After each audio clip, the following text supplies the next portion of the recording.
Hi, I'm Alana. Welcome to my crafting channel at Upcycling NZ. Believe it or not, it's been really hard for me to find the humble egg in my craft stores. I haven't been able to find any that are just ready to use, so I'm going to make my own today and I'm going to mass produce them so that they last me for some time. So hang around, it's going to be lots of fun. I really enjoyed this project, so let's get on to making some eggs.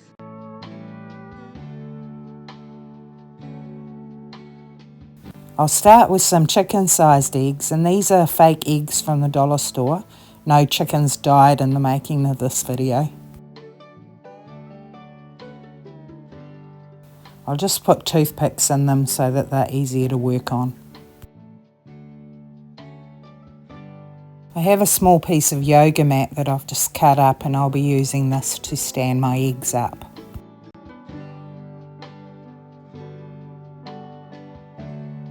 I'll be painting these in my homemade chalk paint in the colour Michelle.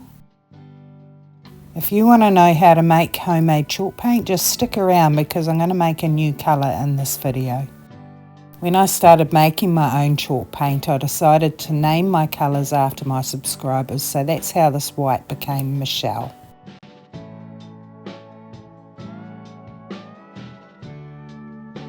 I picked up these small birds eggs, which are polystyrene from the dollar store as well, and I'll put those on toothpicks.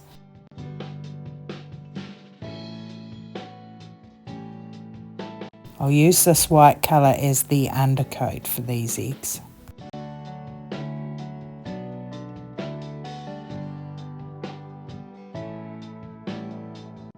Next, I thrifted these duck-size eggs.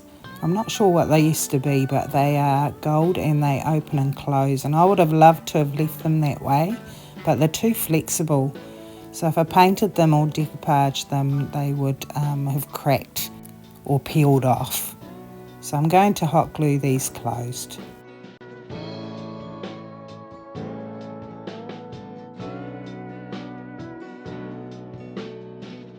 These are also getting a coat of chalk paint.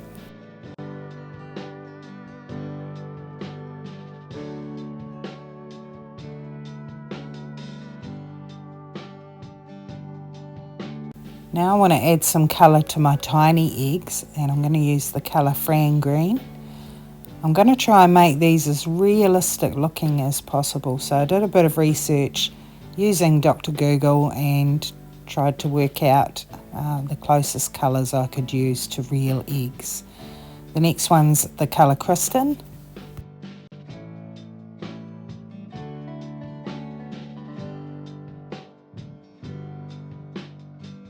I'll do some in the colour Suda.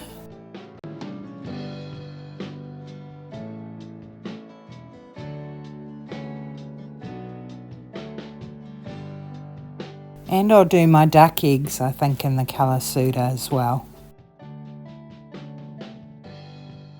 So all of the chalk paint colours have quite a matte finish to them. So I'd like to do some shinier eggs. So I'm taking some acrylic semi-gloss, and this colour is just a mix I made, which is quite turquoise. Then I've got an aqua enamel semi-gloss, and this is a kind of blue-white.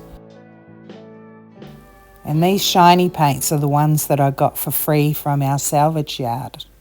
I'll be using this aqua enamel to make my chalk paint later on in the video. Now I'm on to my second coats, and I'll do the chicken eggs in white again. I'll do all my second coats of colour, and this helps to harden the shell of these little polystyrene eggs and gives them a little bit more weight. Now that my chicken eggs are dry, I'm taking this beautiful blue and white napkin, and I'm trying hard to peel back the ply at the back, but if you have trouble like I did, take some sellotape, attach it to the back, and then try peeling it, and you'll find that a lot easier. I've just chopped that napkin down a little bit into smaller pieces, and I'll take my Mod Podge. This is just a satin finish Mod Podge, and I'm applying a nice even layer of that all over the egg. Then I can start to apply my little pieces of napkin, and I'm just going to work slowly from the centre outwards and try to lay that napkin down as flat as I can. You're going to get a few wrinkles, and wrinkles are fine, you get that with decoupage, but we don't want any lumps and we don't want any big tears. If you've got any excess, just either rip it off or cut it off with some scissors. Then you can overlay the next piece and start to hide any imperfections. I'm using the glue lid to lay my egg down into if I needed to hold it steady, and I'm just being a little bit more gentle while applying paste to the outside of those napkins. Now I'll let that lot dry and I'll move on to my duck-sized eggs, and I've got this beautiful French themed napkin, and this one was a bit easier to peel back. Always make sure that if it's a 3-ply you're taking 2 more plies off. Now I'm taking a little bit of instant coffee and mixing it with my Mod Podge, and I'm stirring that up really well so that the grains have dissolved, because I want to make these duck eggs look vintage. So I'm going to change the colour slightly of the napkin by making it browner as I'm gluing it on. It didn't occur to me at the time, but I could have actually left these gold perhaps, because I might have got a similar effect and that would have saved me a couple more steps. This is such a relaxing project. I've really enjoyed this so far. One colour I just didn't have was a robin's egg blue, so I've got a few of these left and I'm going to make the blue. So I'm taking that aqua enamel,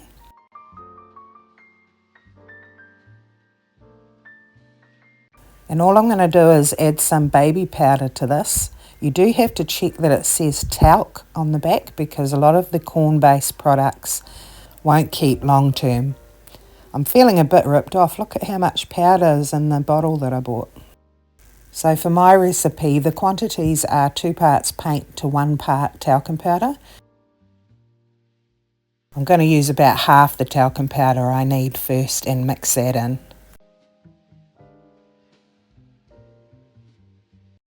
Your paint will thicken up as you're adding your talcum powder depending on the quality of your paint. So if you need to, just add a squirt or 2 of water to get the consistency you're after. You'll notice when it's really well mixed in that the lumps would have all disappeared and you'll get this lovely thick silky paint. Now I'll add the rest of my powder in, and I'm going to leave my mixture quite thick because I'm going to be adding more paint to create my colour, and it will get a little bit runnier. To colour my chalk paint, I'll be using an exterior house paint, and this is in a gloss finish. I buy them in 3 primary colours, and then I can mix any colour I like from those, and they can be inside or outside. I'll fill my squeezy bottle up because I'm going to need a lot more blue by the looks of things. I'll also start to introduce a little bit of yellow. And the rule of thumb when you're making a chalk paint is the higher quality paint that you use, the higher quality chalk paint you'll end up with. It'll also end up in a matte finish. I've edited out a lot of the mixing in between so you can see exactly how much paint I'm adding to this mix.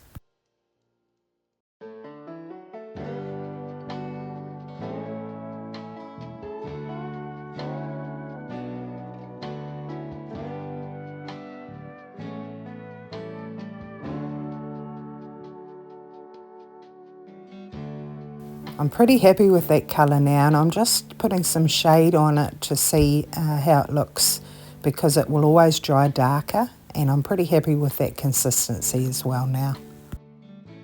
Maybe just a smidge more blue.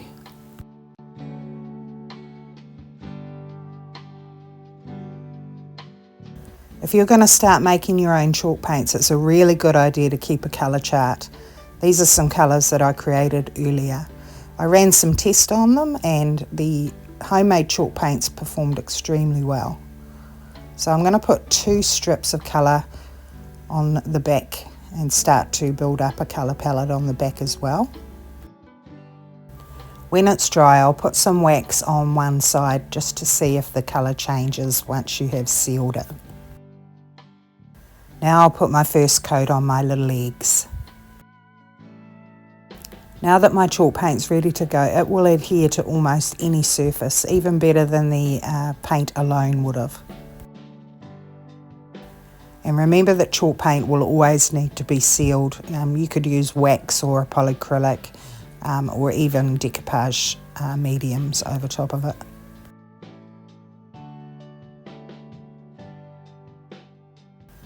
I'll put my paint into a jar that will seal airtight. And it almost filled that jar to the rim. I've painted the top of the lid just so that I can identify the colour easily. And this is a 450ml jar. And now that it's dry, I'm pretty satisfied that it was very close to that egg on the right hand side that I was comparing it to. Now I'm going to number my colour, and this is the 9th colour I've made, and I'm going to name it Yorkie. And that's after one of my subscribers, Julie's beautiful cat who had the most gorgeous blue eyes, and he was very cherished, and unfortunately she lost him. I really hope you like that colour, Julie. So now I just have to complete the second coat on these little robin's eggs. And then with all of my eggs, I've taken them off the toothpicks and I've added just a little paint where the hole was, where some of the white was showing through. Because I wanted my eggs to look as realistic as possible, I downloaded an app and tested it on these particular eggs when they were dry, and they came up as 85% American robin's eggs. So I don't think I did too bad. Next I'm taking my decoupaged eggs and I'm going to put another layer of Mod Podge over these. I absolutely love how these turned out, and that second coat is definitely the charm on your decoupaged eggs. It fills in a few of those little wrinkles and it gives the eggs a nice shine. I cannot wait to put these into a project in a future video.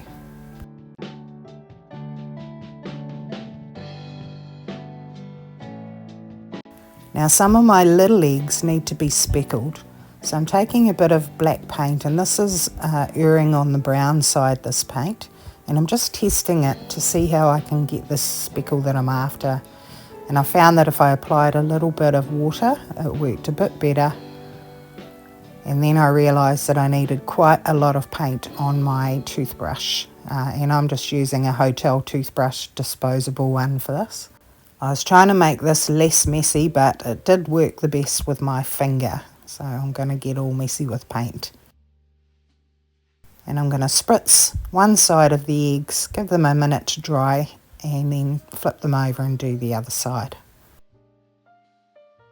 I'll leave some of these painted in their plain colour as well. And oh my gosh, you will see just how real these eggs look in the final reveal. I want some of my speckles to be in a browner colour, so I'm going to create that using a bit of yellow, a bit of orange and a little bit of red paint.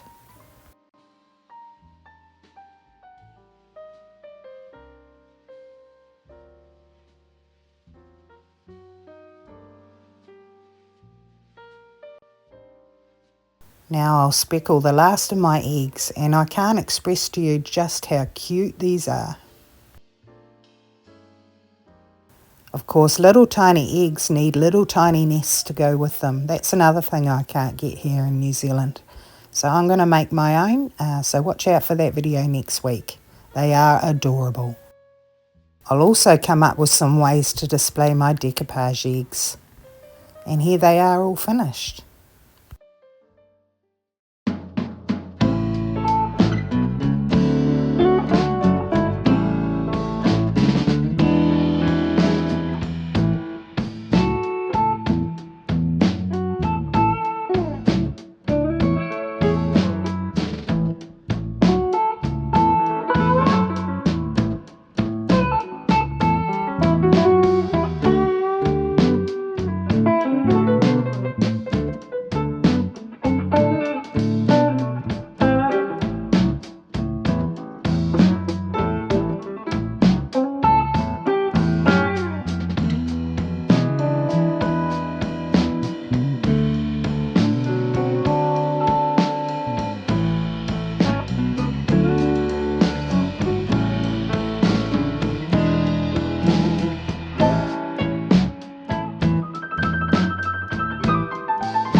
Hey, thank you so much for watching, guys. If you feel the need, press all the buttons, do all the things.